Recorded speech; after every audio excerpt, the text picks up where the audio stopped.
नमस्कार दोस्तों, मैं हूं वैभव जैन और आप देख रहे हैं लॉजिकल वैभव।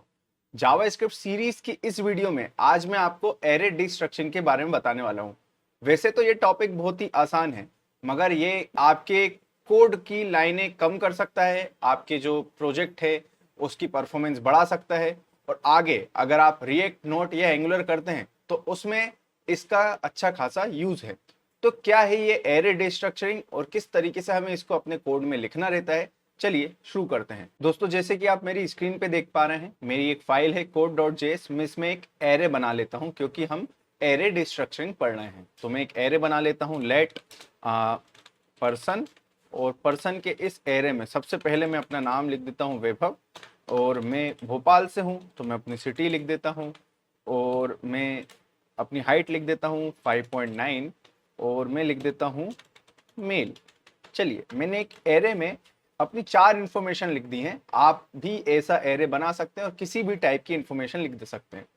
अब यदि मैं चाहता हूं कि ये जो वैभव मैंने लिखा है या भोपाल या 5.9 या मेल, जो भी आपके इस एरे में है, आप उस एरे की वैल्यू को किसी वेरिएबल में लेना चाहते हैं और वेरिएबल मीनिंगफुल है, तो अब आप क्या करेंगे? जैसे कि मुझे वैभव किसी वेरिएबल में स्टोर करवाना है इस एरे से निकाल कर, तो मैं लिखूंगा लेट नेम इक्वल्स टू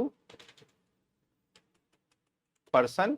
और जैसा कि आपको पता है एरे में वैल्यू इंडेक्स पर स्टोर होती है, तो वैभव जो है मेरे 0 इंडेक्स पर स्टोर है, तो मैं यहाँ पे लिख देता हूँ 0। तो मेरा जो नाम है वो मेरे नेम वेरिएबल में चला जाएगा। मैं इसको प्रिंट करवा के देख लेता हूँ, नोड code.js। ये देखिए, इस तरीके से मेरा नाम इस वेरिएबल में चला गया और इस वेरिएबल को अब मैं कभी भी यूज कर सकता हूँ। मान लीजिए मुझे जेंडर किसी वेरिएबल में स्टोर करवाना है, मैं लिखता हूँ जेंडर और मैं लिखता हूँ पर्सन, और जेंडर जो कि अभी मेरे 3 नंबर इंडेक्स पर है, मैं इस तरीके से लिख देता हूँ। और मैं यहाँ पे लिख देता हूँ जेंडर भी सेम एक ही कंसोल में। तो देखिए वैभव मेल आ गया।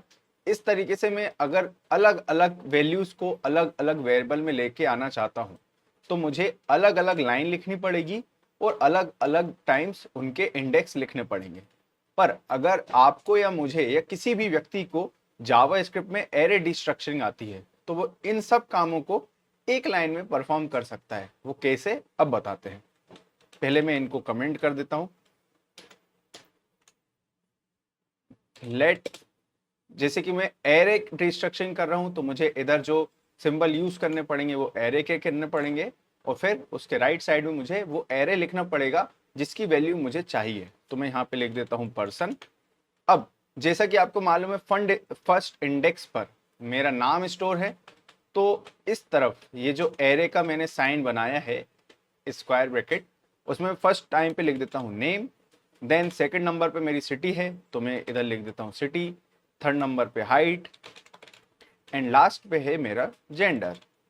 तो अब आपने एक लाइन ली है और इस स्क्वायर ब्रैकेट के अंदर उतने ही वेरिएबल बना दिए हैं जितने इस एरे में थे। तो अब क्या होगा, जब देखा जाएगा ये जो वेरिएबल है ये 0 इंडेक्स पे बना है, तो इस पर्सन के 0 इंडेक्स की वैल्यू पहले वेरिएबल में चले आएगी।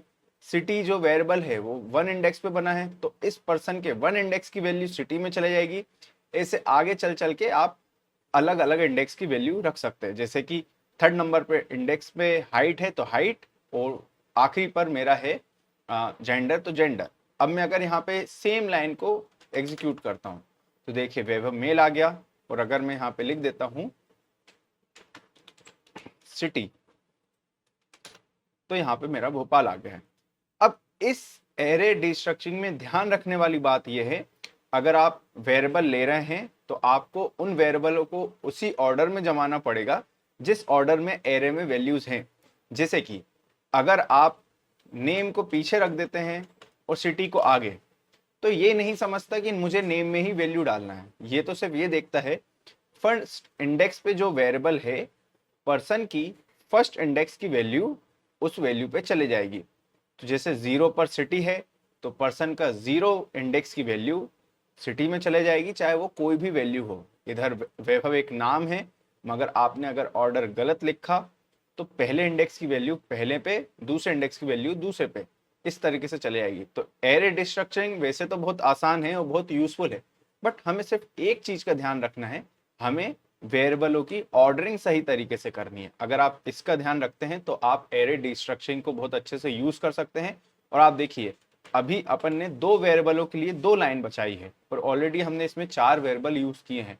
तो आप जितने ज्यादा वेरिएबल यूज करते हैं इट मीन्स आप उतनी ज्यादा लाइंस बचा रहे हैं। अगली वीडियो में मैं सेम डिस्ट्रक्चरिंग ऑब्जेक्ट के साथ पढ़ाऊंगा। तो आज की वीडियो के लिए बस इतना ही। अगर आपको ये वीडियो पसंद आई हो तो आप इसको लाइक करिएगा कि बहुत सारी अच्छी अच्छी वीडियो आप देख पाएं। उसके लिए इस चैनल को सब्सक्राइब कर दीजिए और शेयर करना बिल्कुल ना भूलिएगा। Thank you.